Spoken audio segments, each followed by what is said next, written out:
Alors je vais faire une introduction très rapide. Ah ben,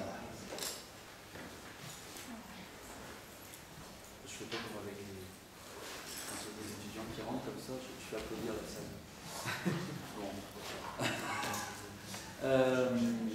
Donc oui, introduction très rapide, donc nouvelle édition du séminaire général du Centre Émile Durkheim qui porte sur le réseau cette année.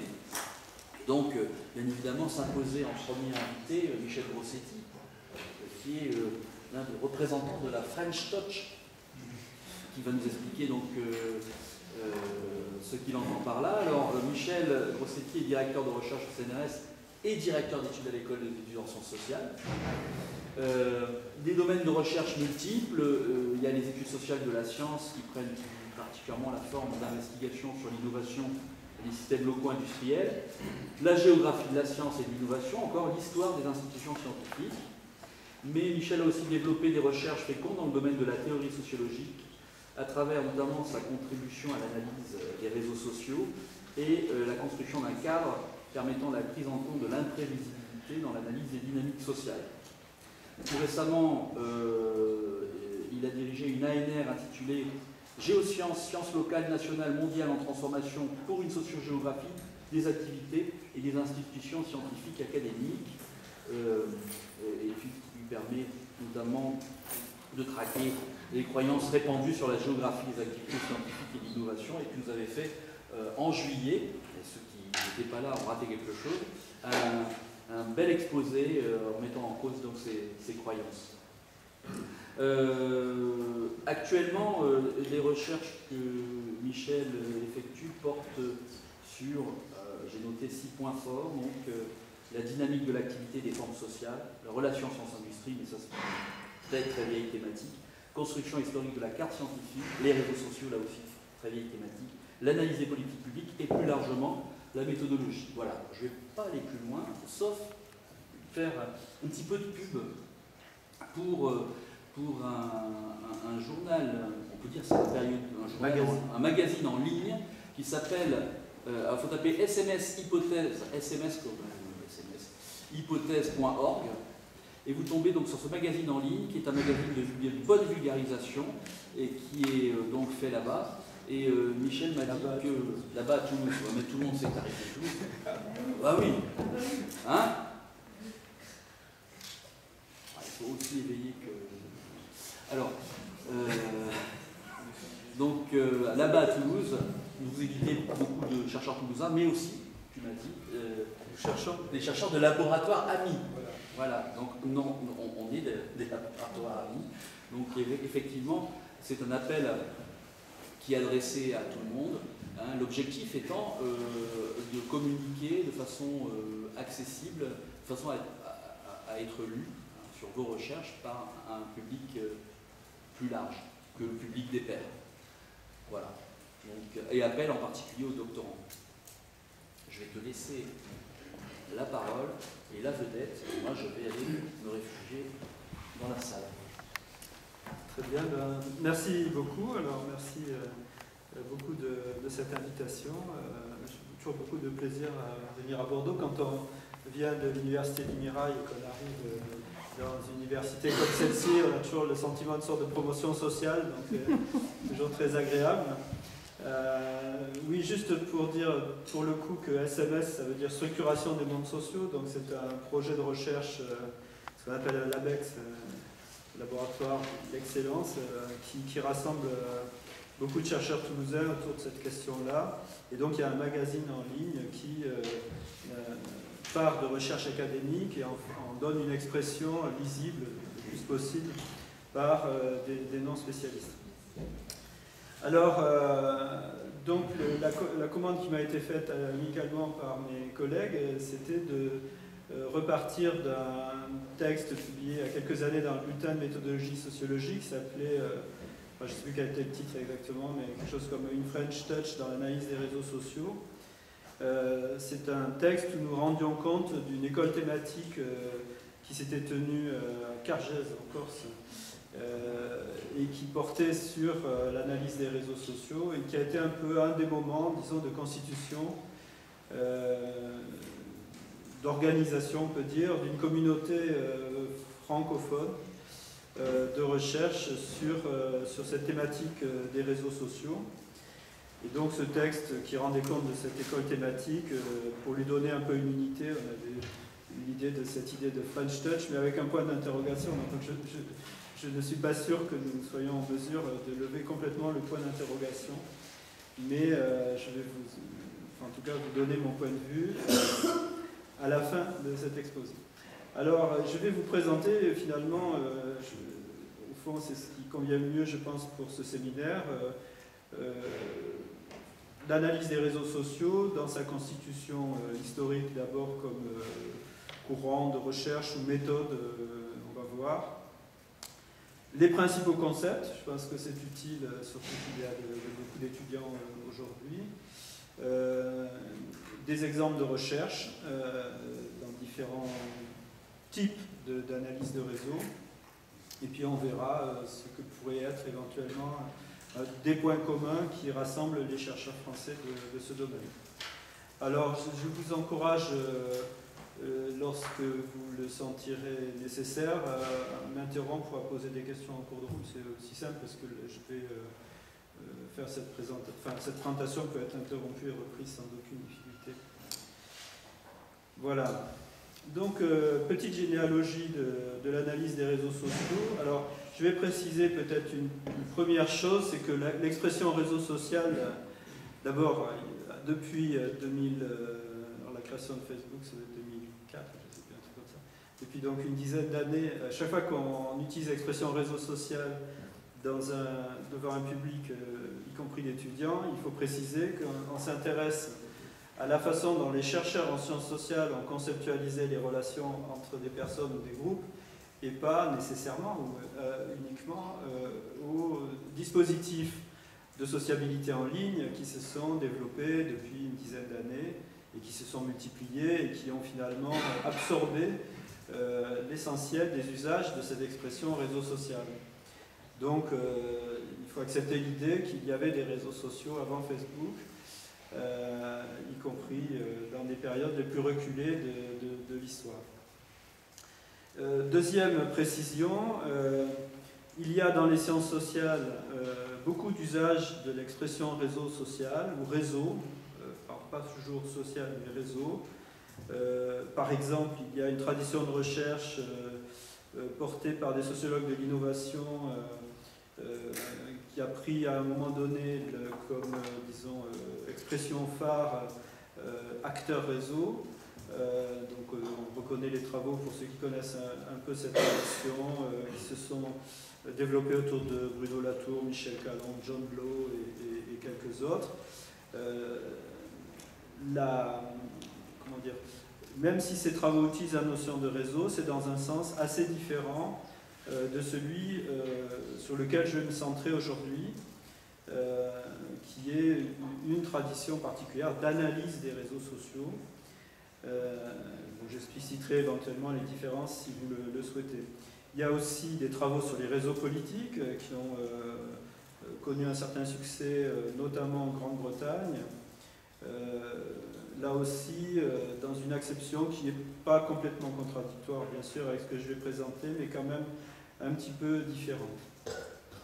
Donc ce que je vais présenter, c'est au fond un ensemble de recherches et des communautés de chercheurs qui partagent un certain nombre de points de vue sur ce que sont des relations entre des acteurs sociaux ou des entités sociales, et surtout qui partagent un corpus méthodologique qui s'est constitué progressivement et qui permet d'analyser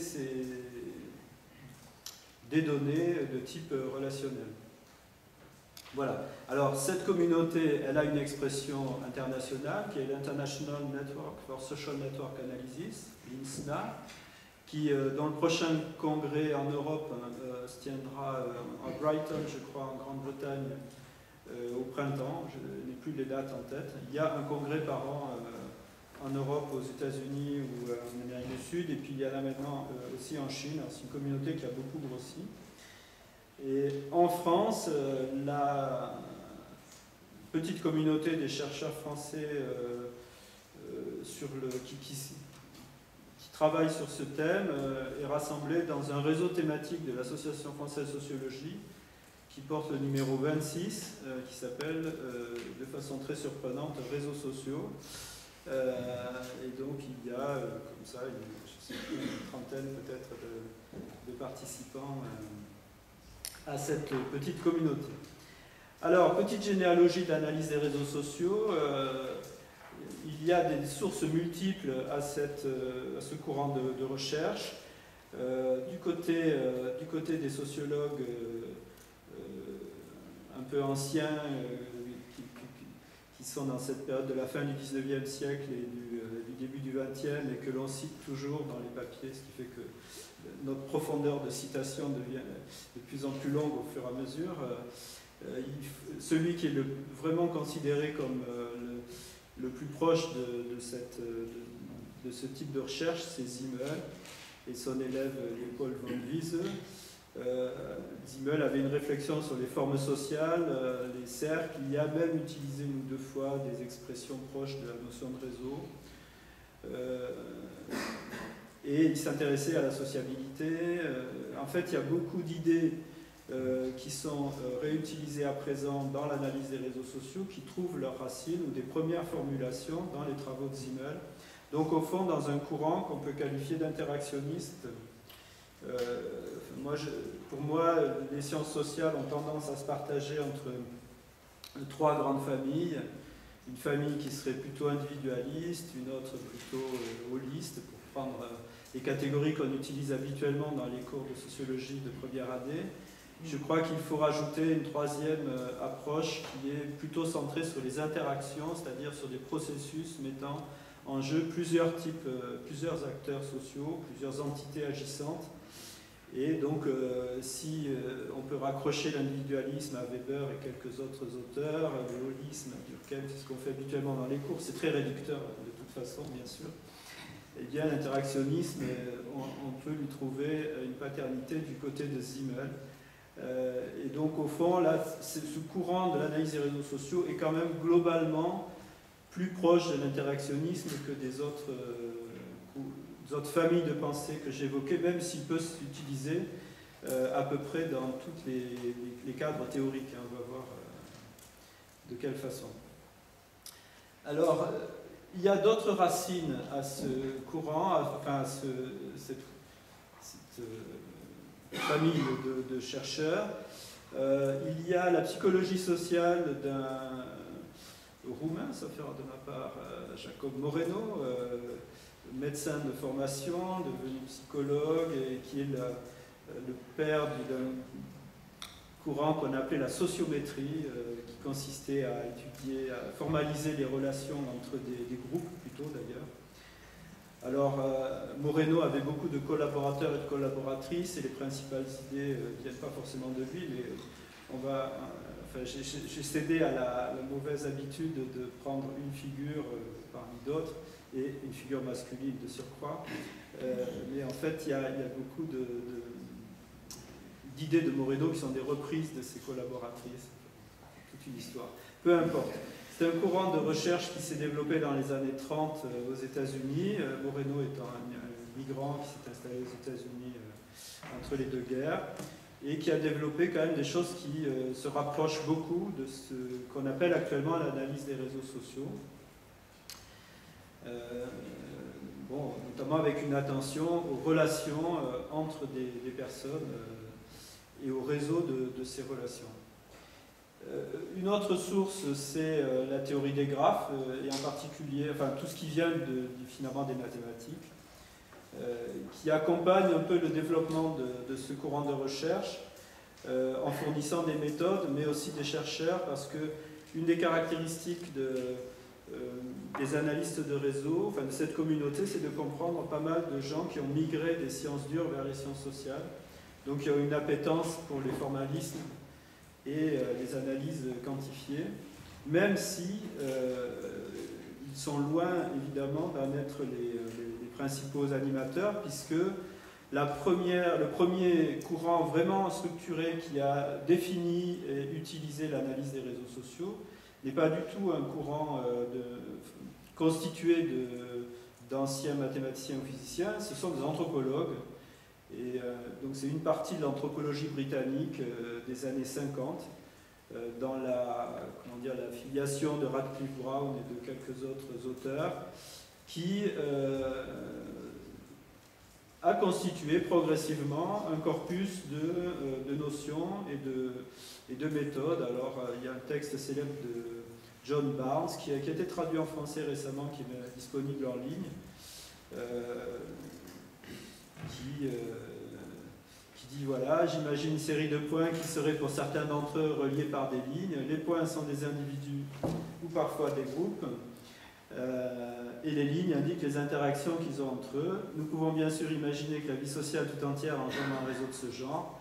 Cependant, ce qui nous intéresse ici, c'est, pour aller vite, cette partie du réseau d'ensemble qui reste en dehors des groupements et des chaînes d'interaction qui appartiennent. Alors, il étudiait une île au large, une île proche des côtes norvégiennes, et il avait défini des systèmes économiques et territoriaux, des classes sociales aussi, mais dont il se rendait compte que ça ne suffisait pas à expliquer les phénomènes qu'il voyait, donc il a été amené à proposer cette idée de réseaux sociaux, de réseau social. Il me manque une diapo, je ne comprends pas pourquoi. Ah oui, elle est là, d'accord. Donc, dans les années 50, une première formalisation des définitions, comme celle que je viens de donner, des méthodes d'analyse. Alors, si on étudie les réseaux, il faut être capable de retracer les liens 2 à 2 entre des groupes ou entre des personnes, et puis d'analyser ces liens. Donc, ça implique un certain nombre de conséquences méthodologiques. Et une deuxième génération, on pourrait dire, de contributeurs majeurs à ce courant est venue des États-Unis. Alors là, pour le coup, avec effectivement des transfuges des sciences de la nature, en particulier Linton Freeman en Californie, Harrison White à Columbia, à Harvard d'abord, puis à Columbia, donc sur la côte est, qui sont tous les deux des anciens physiciens ou chimistes, et donc qui ont beaucoup formalisé les idées des anthropologues britanniques. Mais l'affiliation est extrêmement directe, puisque Harrison White a vraiment utilisé un ouvrage d'Elizabeth Bott, qui est donc une de ces anthropologues britanniques, comme base pour construire tout un modèle sociologique qu'il a développé jusqu'à récemment dans un ouvrage qui s'appelle Identity and Control,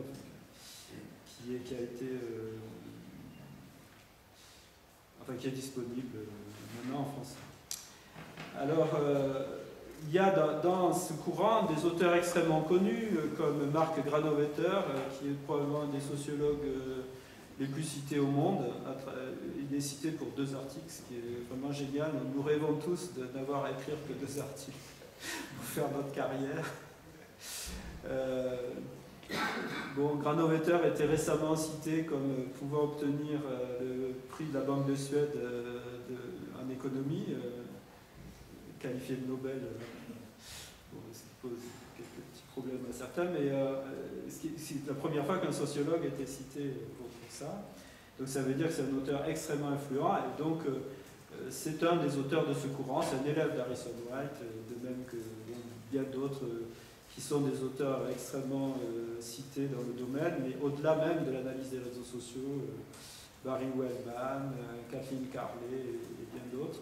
Donc c'est un courant qui s'est organisé dans les années 60, entre Harvard et Los Angeles, avec du côté de Harvard, donc Harrison White, qui était un jeune prof qui souhaitait renouveler les sciences sociales à partir de méthodes formelles au départ, et donc ces gens ont développé vraiment des outils techniques et méthodologiques adaptés à la compréhension des réseaux sociaux.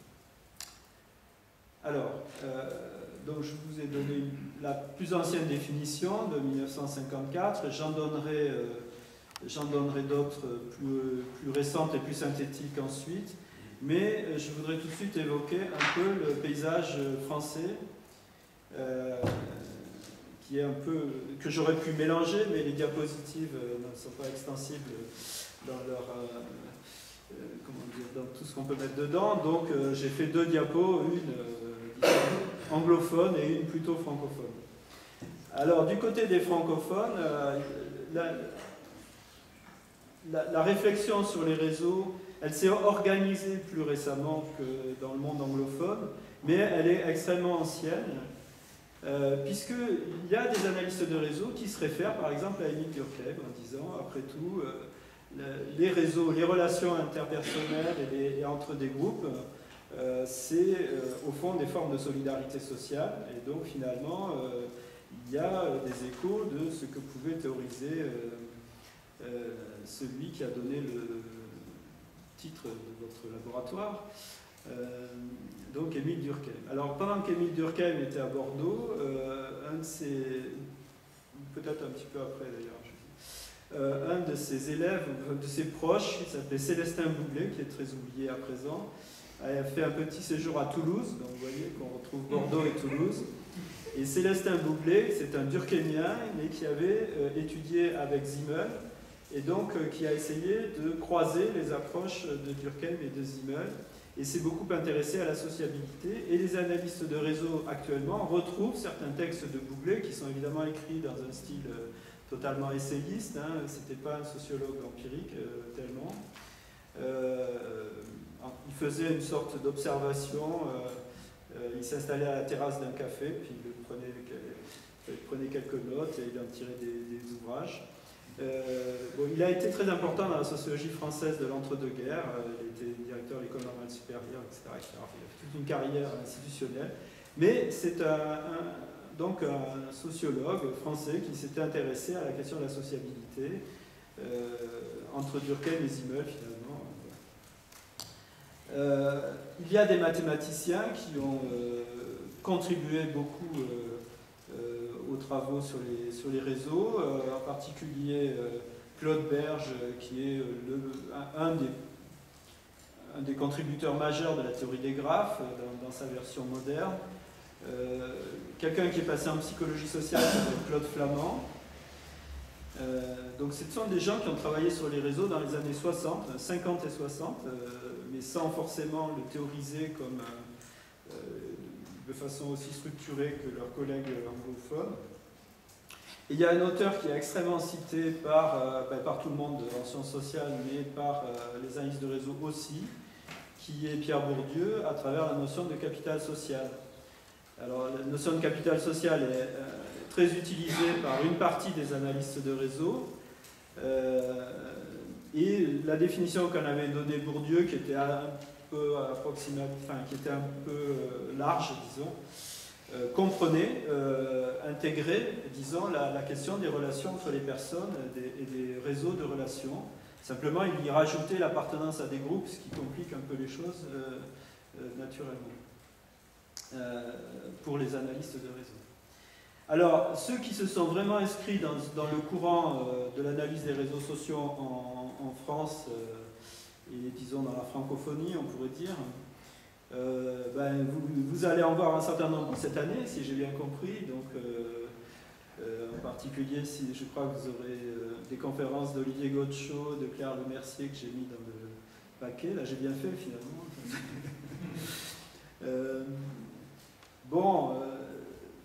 Une des figures centrales, c'est Alain de Gênes, qui est un ancien mathématicien devenu sociologue et qui a très précocement été intéressé par cette question des réseaux. De même qu'un sociologue dont j'aime beaucoup les travaux, qui s'appelle Alexis Ferrand. Ils ont travaillé pas mal ensemble. De Gênes a aussi travaillé avec Michel Forcé. Enfin, après, dans la bibliographie française, vous trouverez tous ces gens-là. Je dirai après comment ils se situent les uns par rapport aux autres. Je vais laisser le suspense là-dessus pour l'instant. Mais ce qui est intéressant, c'est qu'il y a une sorte de communauté qui s'est constituée entre 2004 et 2008, globalement. Ça a démarré avec la première réunion du réseau thématique réseaux sociaux de l'Association française de sociologie a dû se tenir à Bordeaux. Il y a eu un congrès de la FS à Bordeaux. C'était en 2004. Voilà. Donc c'est bien là, c'est l'acte de naissance, on pourrait dire, c'est toujours un peu triché de dire ça. Mais... Et alors là, il y a une photo que je pourrais agrandir si vous voulez, qui a été prise à Cargès, vous voyez la mer au fond, où il y a tous ces gens, plus Harrison White d'ailleurs quelque part. Donc voilà un peu la communauté française. Alors, donc actuellement, il y a des Français qui font analyse des réseaux sociaux, ils sont connus par les collègues des autres pays et réciproquement. Bon, ils ont quelques spécificités. Ils sont peu là, une de leurs spécificités, c'est d'être peu nombreux pour l'instant. Mais il y a aussi des spécificités épistémologiques qu'on peut peut-être, avec beaucoup de points d'interrogation, suggérer. Voilà. Donc revenons au contenu. Qu'est-ce que c'est que l'analyse des réseaux sociaux et les réseaux sociaux dans ce courant de recherche? Alors, l'analyse des réseaux sociaux, c'est bien une approche interactionniste, mais qui se cristallise non pas sur l'interaction pour elle-même, mais sur une forme plus durable qui émerge des interactions et que les analystes de réseau, pour la plupart, appellent des relations sociales. Donc les relations sociales, c'est pas n'importe quelle interaction, c'est quelque chose c'est des interactions qui se répètent dans le temps, et en fait c'est ce qui émerge de cette répétition. Donc si vous avez une interaction ponctuelle avec une autre personne, ça ne constitue pas, pour la plupart des participants de cette communauté de chercheurs, une relation sociale. C'est une interaction, mais ce n'est pas une relation qui permettra de construire des réseaux. On pourrait faire des réseaux d'interaction, certains le font, c'est très compliqué, on peut le faire, mais la plupart du temps, on ne s'intéresse qu'à des relations qui dépassent la simple interaction ponctuelle. Alors, ces relations, elles s'établissent entre des acteurs sociaux. C'est là peut-être qu'il y a une des différences majeures avec la théorie de l'acteur réseau, par exemple, qui intègre dans le réseau des éléments matériels, des non-humains, des dispositifs de toutes sortes. Bon, l'analyse des réseaux sociaux est plus classique, disons, du point de vue des sciences sociales. Elle prend des entités humaines, c'est-à-dire des individus, des organisations, des groupes. Même si on peut trouver des auteurs qui utilisent l'analyse des réseaux sociaux pour formaliser des analyses de textes, par exemple, et de liens entre des textes. Mais c'est quand même, pour prendre un exemple, mais c'est quand même minoritaire. L'essentiel de ce courant de recherche prend pour base des acteurs humains ou des groupements d'humains divers et variés. Alors, qu'est-ce qu'une relation sociale? Bon, c'est un sujet de recherche en soi, d'ailleurs, qui mérite beaucoup de travaux qui ne sont pas suffisamment menés. Je vous donne ma définition, qui est partagée par quelques autres collègues. Pour moi, c'est une connaissance et un engagement réciproque qui est fondé sur des interactions et qui permet la transmission de ressources. C'est-à-dire qu'on considère, c'est pas toujours explicité dans les travaux sur les réseaux, mais on considère qu'une connaissance qui serait unilatérale, par exemple, peut-être, moi je connais tel homme politique parce que je l'ai vu à la télévision ou j'ai pu assister à un meeting, ce qui ne m'est jamais arrivé d'ailleurs. Mais lui ne me connaît pas. Et donc du coup, il n'y a pas de réciprocité, donc ce n'est pas une relation sociale. Il faut une forme d'engagement minimal. On peut se connaître très bien et se détester à un point tel qu'on ne se parle plus, qu'il n'y a plus d'échange, et à ce moment-là, alors ça pose le problème des relations négatives, ce qui est un sujet de recherche important actuellement, mais dans la plupart des travaux, les auteurs s'intéressent qu'aux relations qui permettent un minimum d'interaction et de coopération, disons. Même si c'est de la coopération compétition, de la coopération sous-tendue par du conflit parfois, mais un minimum de coopération. Alors ça pose d'ailleurs un des problèmes que j'évoquerai à la fin, puisqu'il y a des limites à l'analyse des réseaux sociaux, et ces limites sont très bien pointées par les chercheurs. Une des limites, c'est de se centrer sur des relations un peu positives, donc d'ignorer ou de sous-estimer le conflit, les tensions, les rapports de force, etc.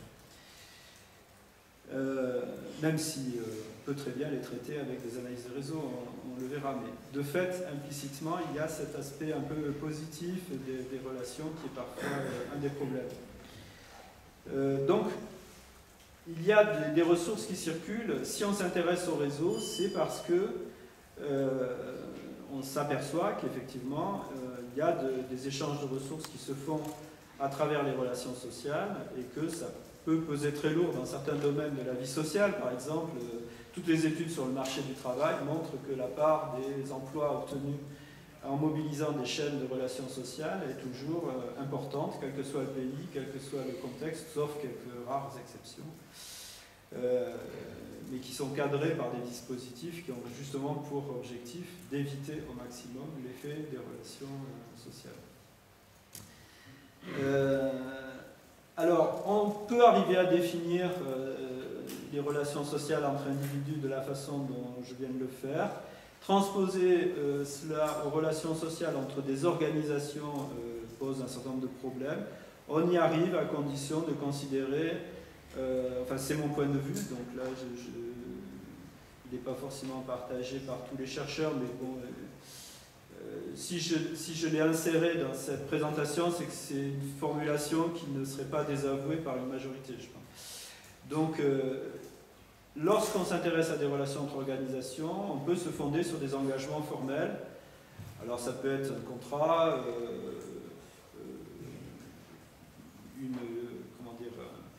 n'importe quelle forme de formalisation juridique ou autre d'engagement entre des organisations. Et à partir de ça, de cette définition des relations, eh bien, on peut faire pas mal de choses.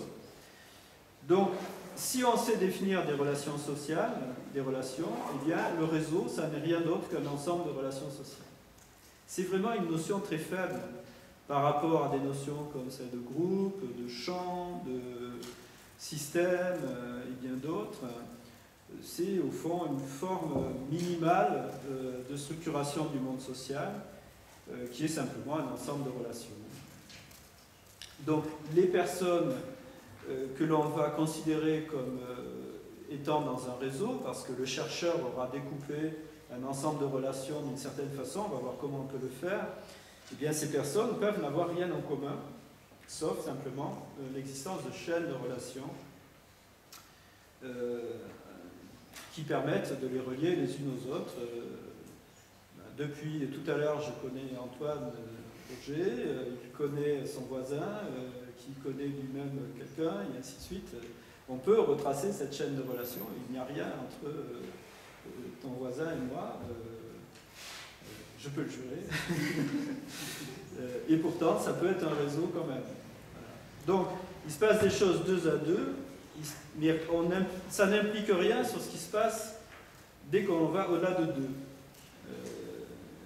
Les réseaux tels qu'ils sont étudiés actuellement, alors il y a eu des tentatives pour faire des réseaux de triade, je ne rentre pas dans les détails, mais ce qui est le plus souvent en jeu, ce sont bien des relations dyadiques, c'est-à-dire deux à deux, qui permettent la transmission de ressources.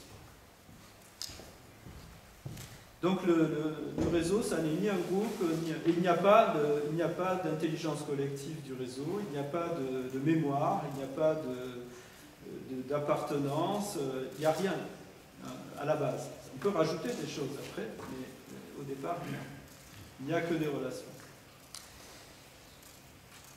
Alors, définir des relations, c'est très important et c'est très, très bien, mais ça ne suffit pas forcément.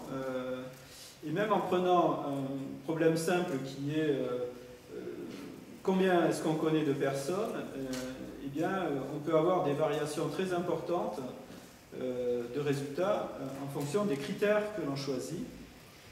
Alors là, j'ai mis des résultats assez traditionnels dans les analyses de réseau qu'il faudrait peut-être d'ailleurs réajuster au regard des recherches les plus récentes. Mais si on prend un critère minimaliste des personnes dont on connaît le nom et qu'on pourrait aller voir en disant mais on s'est déjà vu quelque part, on tomberait sur plusieurs milliers de personnes en moyenne, probablement un peu moins en réalité. Depuis quelque temps, on est en train de revoir à la baisse ces chiffres-là. Il y a eu plusieurs série de travaux sur ces questions-là. Par contre, si on élève le niveau d'exigence sur l'intensité de la relation et qu'on demande à ce que les personnes citées puissent jouer les intermédiaires pour joindre une autre personne, eh bien on descend à 1 ou 2 centaines. Donc là, on a divisé par 10 pratiquement le nombre de personnes considérées. Et donc on a aussi diminué la densité du réseau que ça donnerait. Si on veut des personnes avec qui on parle relativement régulièrement dans la semaine, qui incluent aussi quelques liens plus forts qu'on voit moins mais avec qui on est très engagé, on aurait une vingtaine ou une trentaine de personnes. Et puis, mais ça tout le monde le sait, les personnes à qui on peut confier des problèmes graves, c'est moins que les doigts d'une seule main. Donc c'est 3-4 personnes, pas plus. Et donc évidemment, selon en gros la densité, enfin, l'intensité du lien que l'on veut détecter, eh bien on n'obtient pas du tout les mêmes réseaux. Donc les analyses de réseau sont extrêmement dépendantes des choix qui sont effectués pour définir les relations et délimiter au fond la réalité sociale qu'on va essayer de capter. Peut-être d'ailleurs une chose que je peux dire maintenant, qui est intéressante sur un plan épistémologique, c'est que l'analyse des réseaux est à la fois une méthode très formelle, très objectivante, et en même temps, c'est très souvent une méthode assez compréhensive également. L'ambiguïté, elle est dans l'articulation entre la relation sociale telle qu'elle est perçue par les personnes et la totalisation des relations qui est effectuée par le chercheur. Et on s'appuie beaucoup sur la sensibilité des personnes, leur perception et ce qu'on en comprend. C'est-à-dire qu'on demande aux gens de citer d'autres personnes et de dire comment ils perçoivent la relation qu'ils ont avec ces personnes. Donc ça, c'est très émique, si on veut. Mais en même temps, quand on totalise ces témoignages ou ces informations et qu'on construit un graphe de réseau, par exemple, eh bien là, on passe du côté d'une forme d'objectivation et de prise de distance, et il faut sans arrêt gérer ce passage-là. Alors, il y a différents types d'études de réseau. Alors, 2 sont enseignés traditionnellement, j'en ai mis 4, parce que je pense qu'il faut les distinguer. Voilà. En fait, on pourrait dire, il n'y a qu'un seul... Si on prend toutes les relations des plus faibles aux plus fortes, dans le monde entier, il y a un seul réseau. Et en fait, personne ne sait étudier un réseau de 7 milliards d'individus, prenant en compte toutes les dimensions de la vie sociale. Donc il faut bien découper là-dedans pour produire des objets qu'on puisse analyser et qui puissent être connectés avec des problématiques en sciences sociales. Alors pour moi, il y a 4 grands types d'approches des réseaux sociaux. Il y a un type qui est peu pratiqué par les chercheurs en sciences sociales eux-mêmes, mais plutôt par des gens qui viennent de l'informatique ou des mathématiques ou des sciences de la nature, ou les physiciens par exemple, qui sont ce qu'on appelle les grands réseaux. C'est les travaux qui cherchent à estimer des paramètres de très très grands réseaux, par exemple les utilisateurs d'Internet, ou l'humanité dans son ensemble, ou tous les Américains, ou tous les Français, etc. Et donc, en fait, on procède à des mesures ou des expérimentations parfois qui permettent d'estimer certains paramètres. Par exemple, il y a la très célèbre expérience de Stanley Milgram sur les petits mondes, qui consistait à demander à un échantillon d'Américains d'envoyer un courrier à une seule personne déterminée, et en essayant de retracer, mais enfin de ne pas de l'envoyer par la poste, d'envoyer ce courrier à un de leurs amis, qui devait l'envoyer à un ami, qui devait l'envoyer lui-même à un ami, jusqu'à ce que ça atteigne la cible. Et donc, l'expérience consistait à retracer les différentes étapes de ces chaînes de relations. Mais l'objectif, c'était surtout de mesurer le nombre d'intermédiaires nécessaires. Et donc, l'expression petit monde vient du fait que le nombre d'intermédiaires que l'on trouve dans ce type d'études est toujours très faible par rapport à ce que donnerait un tirage aléatoire. Et donc, il y a une structure des réseaux sociaux qui est particulière. et qui est ce qu'on appelle une structure en petit monde, c'est-à-dire où il y a une forte connectivité. La connectivité, c'est le fait qu'on peut joindre quelqu'un par un petit nombre d'intermédiaires.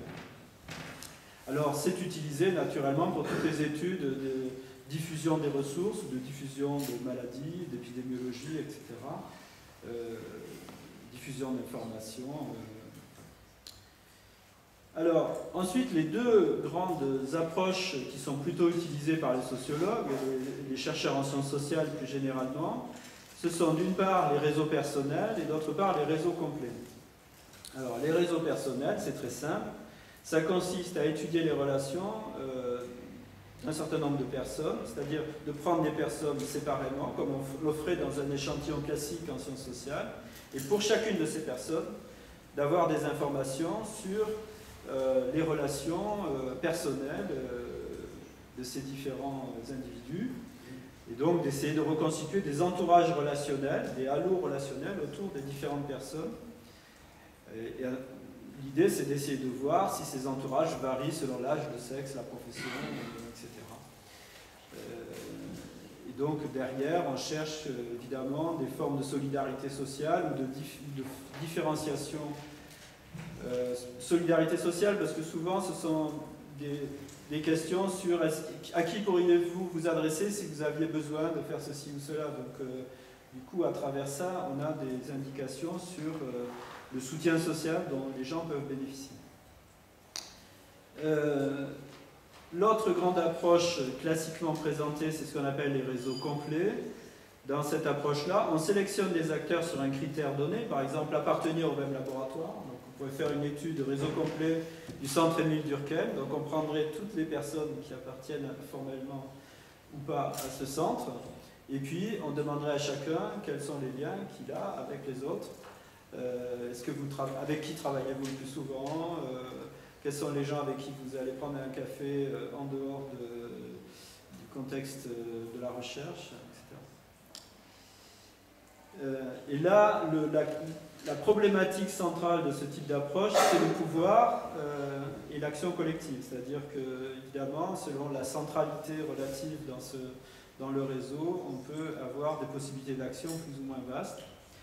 Et selon la structure globale du réseau, il peut y avoir ou pas de l'action collective qui émerge, soit de l'ensemble des personnes, soit de sous-ensembles opposés les uns aux autres, par exemple. Alors, il y a une approche qui est beaucoup moins thématisée dans les cours sur les réseaux sociaux, mais dont je suis un des partisans. C'est l'approche par les chaînes relationnelles, qui consiste non pas à étudier des réseaux de façon statique et en essayant d'avoir une cartographie des relations, mais des processus de mise en contact d'acteurs par des intermédiaires, donc de mobilisation de relations. Par exemple, les études sur le marché du travail utilisent ce type d'approche. La célèbre étude de Granovetter sur le marché du travail, qui s'appelle Getting a Job, utilise cette technique-là, c'est-à-dire de demander aux gens comment ils ont trouvé leur emploi, et il arrive qu'ils disent c'est un tel qui m'a conseillé d'aller voir un tel. À ce moment-là, on retrace la chaîne des relations, et on regarde qui sont les intermédiaires, comment sont les relations avec ces intermédiaires, dans quelles circonstances ça marche ou ça ne marche pas, etc. Alors je vais aller un peu plus vite, mais c'est pas grave. Parce qu'après on va revenir sur ces quatre types d'approches. Alors, comment on fait pour repérer des relations? Donc, on ne peut pas faire d'analyse de réseau dans le courant de recherche dont je parle si on n'est pas capable de retracer précisément des relations. On ne cherche pas à avoir la totalité de l'information sur toutes les relations possibles. On sait qu'on n'est jamais complètement exhaustif, mais on cherche à être précis quand même sur au moins un sous-ensemble de relations. C'est-à-dire qu'il ne suffit pas d'avoir des informations de type en général, je fréquente des gens de l'université. Non. L'analyste de réseau, il veut savoir qui vous fréquentez précisément, quelle personne. C'est un peu policier, un peu inquisitorial comme approche, mais c'est nécessaire pour avoir une information précise sur les relations. Donc on peut le faire au moyen des méthodes classiques des sciences sociales, on peut utiliser des archives, les historiens utilisent de plus en plus l'analyse des réseaux, c'est une communauté qui est en train les historiens qui font l'analyse des réseaux qui est en pleine croissance. Alors les archives, ça peut être des correspondances, par exemple, simplement, des gens qui s'écrivent des lettres, mais ça peut être tout un tas d'autres choses. On peut faire de l'observation, naturellement. Par exemple, les psychologues sociaux, en particulier dans le domaine de l'éducation, depuis très longtemps font ça. Ils s'installent dans une cour de récréation et ils regardent quels sont les enfants qui interagissent entre eux, et ils tracent des graphes d'interaction comme ça, réguliers, donc en faisant des observations répétées. En sciences sociales, plus proches de la sociologie, disons, on peut faire des entretiens ou des questionnaires en incluant souvent ce qu'on appelle des générateurs de noms. Un générateur de noms, c'est une question qui suscite l'énumération de relations. Alors, donc là j'ai mis deux exemples. On a plein de générateurs de noms différents. Selon la problématique, on va utiliser des techniques et des questions différentes. Mais enfin, l'idée, c'est toujours de capter des relations entre des personnes ou entre des collectifs quand c'est le cas, et d'être capable après de retracer des relations, finalement. Donc une fois qu'on a des relations, on essaye de les analyser. Alors il y a beaucoup de notions techniques qu'on peut mobiliser. Je ne vais pas vous faire un cours d'analyse des réseaux sociaux, mais pour donner une idée, on peut étudier la symétrie des relations. On s'intéresse, dans le cas des réseaux personnels, beaucoup à l'homophilie, c'est-à-dire est-ce que les riches fréquentent les riches, les pauvres, les gens éduqués, d'autres gens éduqués, etc. etc. On s'intéresse à la diversité des échanges, est-ce qu'ils sont très spécialisés ou plus divers, à la force des liens, donc, qui a été définie par donc, le même gradovetteur que j'évoquais tout à l'heure. On peut aussi caractériser non plus les relations mais la structure, donc là on va commencer à se rapprocher des analyses de graphes, donc avec les mesures de densité, de connectivité, différentes mesures de centralité. Il y a une notion qui est intéressante, c'est celle d'équivalence structurelle, c'est-à-dire qu'on va dire que deux personnes se ressemblent si elles ont des positions similaires dans les réseaux, c'est-à-dire si elles ont les mêmes relations, en gros. À ce moment-là, en général, ça veut dire quelque chose sur leurs activités. Disons qu'elles ont des rôles similaires. Une notion de rôle étant à définir de façon plus précise, on va la laisser pour l'instant ouverte. Alors je vais prendre quelques exemples des recherches sur les réseaux et au passage avec quelques exemples à la fois anglophones et francophones, ça permettra de voir comment s'inscrivent les francophones là-dedans. Alors sur les réseaux personnels, donc il y a des études classiques, j'ai lu récemment un article qui faisait une méta-analyse sur 370 études de réseaux personnels menées depuis 1950. Donc des études de réseaux personnels, il y en a beaucoup. Les deux plus classiques, c'est deux études nord-américaines qui consistent à avoir différents générateurs de noms sur des gros échantillons, enfin sur des échantillons assez conséquents, et à mesurer des choses sur la taille des réseaux, la densité, etc., le type de lien. Je ne vais pas rentrer dans les détails, sinon ça nous prendrait trop de temps. Alors pour ma part, mais d'autres Français ont fait un peu des choses comme ça, mais j'ai transposé vraiment terme à terme une de ces enquêtes pour pouvoir faire des comparaisons entre les États-Unis et la France. Et donc, il y a une sorte de réplique à Toulouse de l'enquête de Claude Fischer qui permet de faire quelques comparaisons. Bon, je ne vais pas vous présenter le détail de ces comparaisons, je retiendrai simplement que sur la plupart des critères, l'enquête de Fischer qui a eu lieu dans la fin des années 70 dans la région de San Francisco et l'enquête que j'ai conduite à Toulouse produisent des résultats très similaires, de façon surprenante, enfin, avec une similarité surprenante même, sur les chiffres, sur les tendances, sauf sur un point qui est très important, mais qu'on retrouve dans d'autres études, ce qui est rassurant pour moi, qui est qu'il y a moins de gens isolés en France qu'aux États-Unis, des gens vraiment très isolés, avec tout petit réseau, ou un peu... et alors bon... L'explication habituelle, c'est de dire que la mobilité géographique est plus grande dans la société américaine et l'intégration dans notamment dans des groupes familiaux un peu moins fortes, et donc ça expliquerait cette différence. Mais ce qui est intéressant, c'est que dans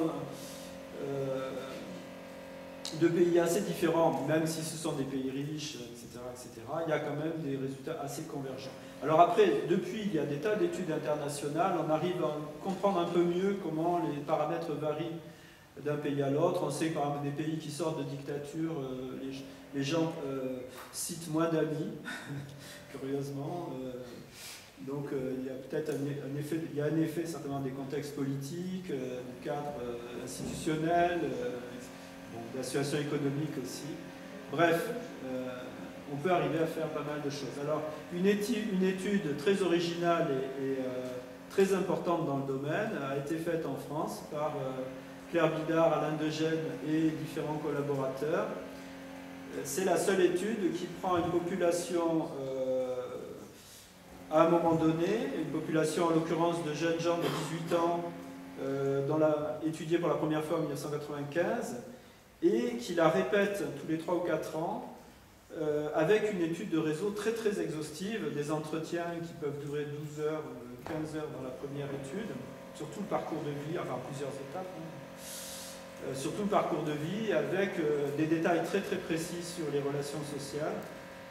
Cette étude se poursuit puisqu'il va y avoir une nouvelle vague les mêmes personnes vont être interrogées à nouveau en 2015, une partie de ces personnes. Et donc, il y a une sorte de mélange d'approches qualitatives avec des entretiens très approfondis et de formalisation de réseaux qui donne ce genre de choses où on a à un moment donné les relations citées par une même personne qui se distribuent entre différents types d'activités, de types de liens, et donc qui permet de comprendre vraiment en détail le fonctionnement des entourages relationnels pour ces personnes. Voilà, donc quelques exemples de réseaux. Alors ça fait des beaux graphiques. On parlera des graphiques si vous voulez. Bon, moi je ne suis pas un fan des graphes de réseau. Mais ça, c'est des débats justement dans la... Alors, cette étude sur longitudinale, donc sur les réseaux, a permis de montrer d'abord qu'il y avait un renouvellement très fort des relations, c'est-à-dire que les jeunes, surtout dans cette phase de la fin des études secondaires et de la suite du parcours social, se traduit par un renouvellement assez massif des relations. Je n'ai pas mis d'éléments là-dessus, mais je pourrais vous en donner si nécessaire. Et surtout a permis de repérer des scénarios, disons un peu typiques, de construction d'une relation interpersonnelle à partir de la co-appartenance à des groupes, du partage d'activités. Je vais passer un peu vite là-dessus.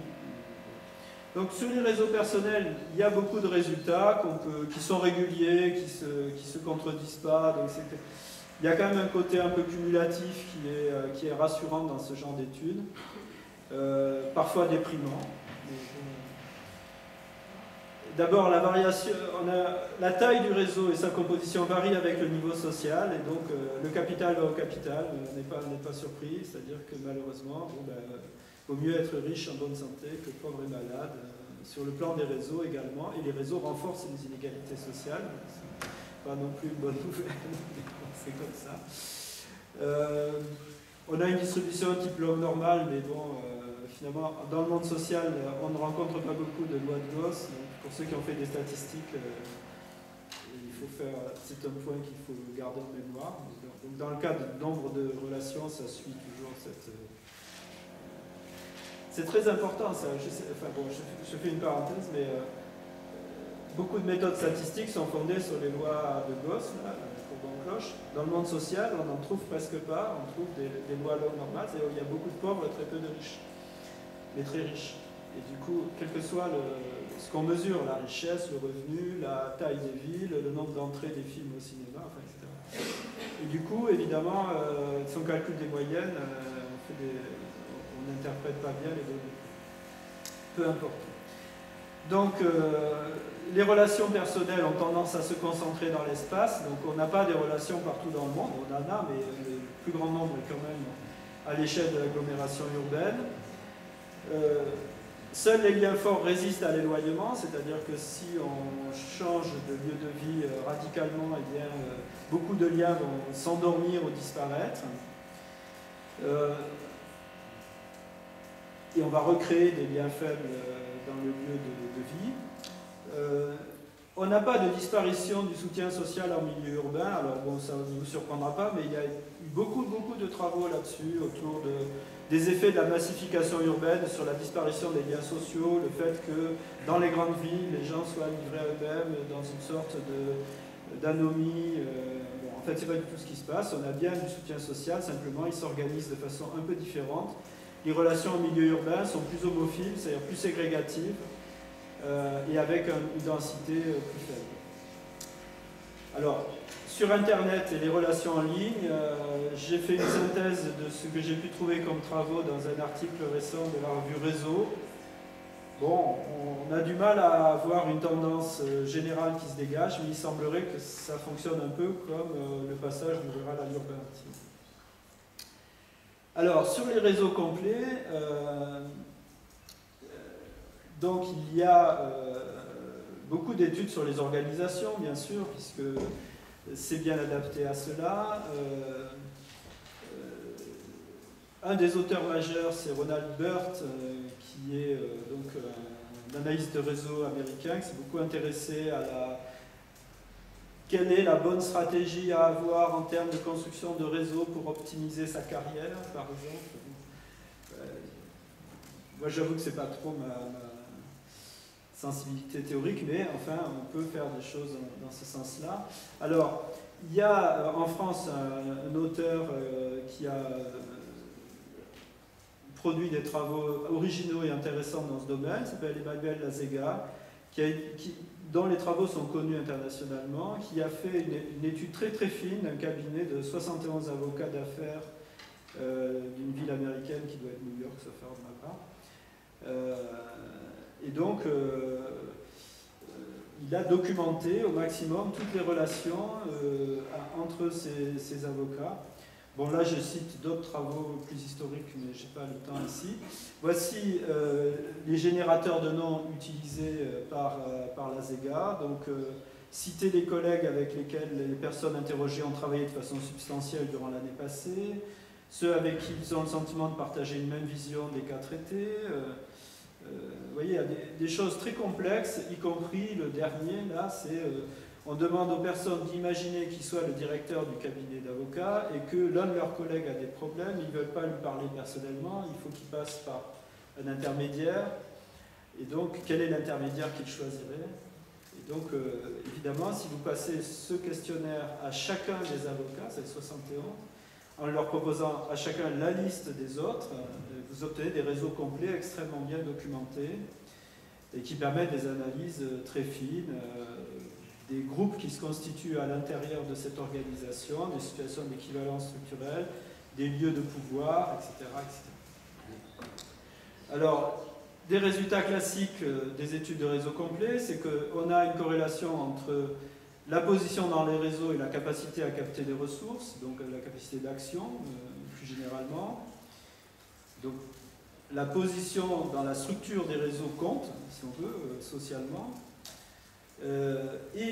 Si on prend un certain nombre d'études plus dynamiques ou historiques, on a un lien entre la position dans les réseaux, la perception des situations, c'est-à-dire ça a des effets cognitifs aussi, l'attitude dans les interactions et la capacité d'action. Alors l'attitude dans les interactions, ça fait référence à la notion d'action robuste qui a été développée par deux auteurs qui ont travaillé sur des données historiques, donc qui montrent que si on veut maintenir des liens contradictoires, il ne faut pas être trop franc dans les interactions. L'action robuste, il ne faut pas en dire trop, quoi. Vous voyez, ça peut s'appliquer à des hommes politiques divers et variés. Les chaînes relationnelles, très vite, donc j'ai parlé de l'étude de Granovetter sur l'emploi, il y a une très belle étude qui n'est pas assez connue de Nancy Owen-Lee sur la recherche d'un médecin pour avorter. Alors ça tombe bien, actuellement on en parlait, à l'époque où c'était interdit aux États-Unis, et donc il n'y avait pas de structure permettant de régler le problème, donc les jeunes femmes devaient passer par des relations sociales pour trouver une solution. Et elle avait réussi, Nancy Owelby, donc à retracer les chaînes relationnelles qui avaient permis à des jeunes femmes de trouver une solution. Voilà. Donc cette méthode, je l'ai avec différents collègues, Marie-Pierre Beige, Jean-François Barthes, Nathalie Chauvac actuellement et quelques autres, je l'ai transposée dans l'étude des relations sciences-industrie, puis plus récemment des créations d'entreprises dites innovantes. Alors, je n'ai pas mis les résultats auxquels on aboutit pour cette approche par les chaînes relationnelles. Disons simplement qu'on s'aperçoit que ce qui marche le mieux, c'est quand même les chaînes courtes. Donc dès qu'on allonge les chaînes, plus on allonge les chaînes, plus le résultat devient incertain. C'était déjà un résultat acquis à l'époque de 1000 grammes, on le retrouve actuellement. Cela dit, si la ressource est très difficile à trouver, comme c'était le cas pour l'étude sur l'avortement, eh bien à ce moment-là, on est obligé d'allonger les chaînes, parce qu'on ne trouve pas facilement des solutions. Donc voilà. Dans ces chaînes de relations, eh bien, il y a la célèbre théorie de la force des liens faibles qui est issue de ce type de travail. Dans certaines conditions, parce qu'il y aurait matière à beaucoup de débats là-dessus, dans certaines conditions, les liens faibles sont plus efficaces pour accéder à certaines relations parce qu'ils ouvrent sur des univers sociaux plus variés que les liens forts qui ont tendance à tourner en rond autour des personnes en les ramenant, disons, à des proches sans arrêt. Alors, il y a un célèbre article, donc parmi les deux articles qui ont rendu Granovetter célèbre, donc il y en a un qui s'appelle La force des liens faibles, qui porte sur ce thème-là, qui est en partie faux, mais qui est intéressant.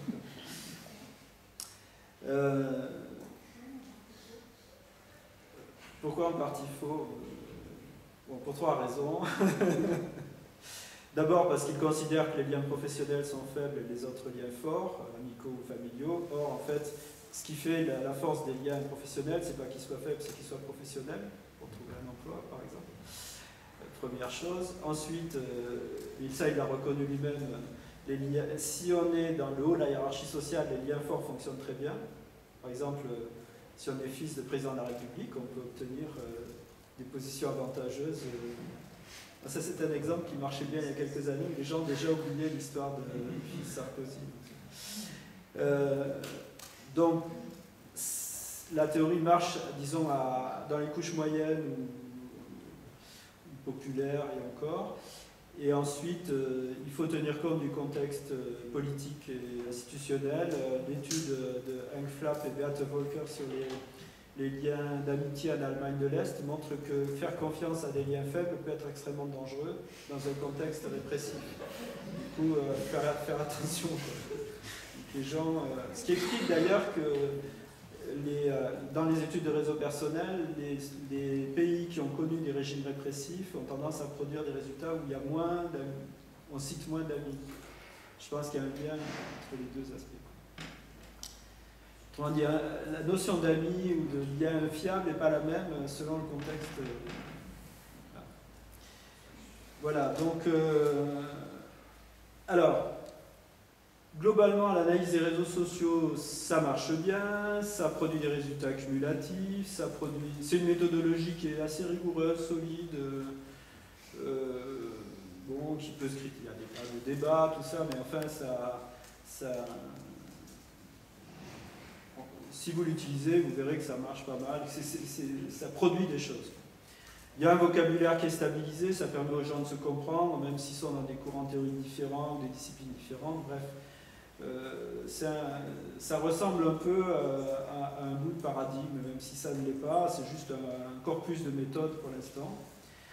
Alors, au-delà de ça, il y a des limites qui sont faciles à repérer. Il n'y a pas de conceptualisation claire des collectifs au-delà des relations dyadiques. Alors, on en parle, mais on ne les définit pas de façon extrêmement variable. Et donc, on en sous-estime l'importance. On a du mal à prendre en compte des médiations qui sont non relationnelles. Le monde social n'est pas constitué que de réseaux. On peut trouver des personnes pour opérer des transactions économiques par des tas d'autres moyens que la mobilisation de relations sociales. C'est évident, mais encore faut-il le conceptualiser un petit peu. Il y a une forme de réductionnisme relationnel qui est parfois gênante dans les analyses de réseau, c'est-à-dire tout passe par le réseau explique tout, en fait non, ça ne marche pas toujours, et ça ne donne pas toujours des résultats massifs. Donc, de mon point de vue, il y a des tas de situations où ce n'est pas la peine de faire d'analyse des réseaux sociaux, ça dépend des problématiques, il y a des cas où c'est très utile, il y a des cas où ça ne l'est pas. L'intérêt de l'analyse des réseaux sociaux, c'est que ça attire l'attention sur une réalité qui a longtemps été sous-estimée par les sciences sociales, qui est une réalité diadique, c'est-à-dire 2 à 2, et par chaînage de ces relations 2 à 2. Les sciences sociales ont beaucoup tendance à raisonner par groupe, par cercle, par classe, par ensemble, l'individu contre le système, contre la classe, etc., sans voir des choses plus fines. Sur la base de ce corpus de méthodes et de recherches que j'ai présenté, il y a des tentatives de théorisation, mais qui sont assez diverses. Il y a des formes de néostructuralisme fondées sur le réseau comme une structure très contraignante pour les personnes. Il y a des formes d'individualisme, c'est-à-dire si les réseaux constituent une ressource, après tout, c'est une ressource qui se gère dans des stratégies individuelles. Donc le capital social peut être vu sous cet angle-là, lorsqu'il est défini à une échelle individuelle. Il y a des approches plus historiques et dynamiques qui me conviennent mieux personnellement. Bref, il n'y a pas une théorie des réseaux sociaux. Il y a un corpus méthodologique, il y a des travaux qui se parlent les uns aux autres, mais pour l'instant, ça ne va pas plus loin. Et je ne pense pas que ce soit nécessaire, que c'est inutile que ça aille plus loin. Alors, y a-t-il une French Touch pour finir ? Il me semble qu'en France, il y a 3... Alors, courant, c'est peut-être un grand mot, mais disons 3 familles, pour faire simple. Malgré tout, à l'intérieur de cette communauté qui s'est constituée, mais qui fonctionne assez bien quand même collectivement maintenant, il y a un courant qui s'intéresse beaucoup aux relations elles-mêmes et à leur genèse, donc qui fait plutôt des réseaux personnels ou un petit peu des chaînes relationnelles, qui aime bien les liens dits multiplex. Alors, un lien multiplex, ça veut dire qu'il comprend tous les types d'échanges qui peuvent exister entre 2 personnes. Un lien spécialisé, ça serait un lien on s'intéresse qu'aux échanges professionnels ou qu'aux échanges politiques. Donc c'est un courant qui a tendance à s'intéresser plus à la matière des relations qu'à la structure, on pourrait dire, même si on ne délaisse pas la structure. Il y a un courant plus centré sur les réseaux complets et les questions de pouvoir, avec donc la recherche vraiment de structures un peu contraignantes et en même temps qui sont des structures aussi qui laissent des opportunités. Et puis, je pense que, alors vous demanderez à Olivier et Claire ce qu'ils en pensent, mais que dans les générations les plus récentes, pour une partie en tout cas d'entre elles, les réseaux c'est une méthode qui s'intègre à la sociologie, aux sciences sociales parmi d'autres, mais ça n'est pas un objet en soi, quoi. C'est juste un apport méthodologique, mais on ne s'intéresse pas forcément au réseau comme objet d'étude. Alors, y a-t-il des points communs? Y a-t-il une French Touch? J'y ai réfléchi du coup à cause de vous, grâce à vous. Parce que dans le papier de l'époque, on était resté assez évasif sur la question.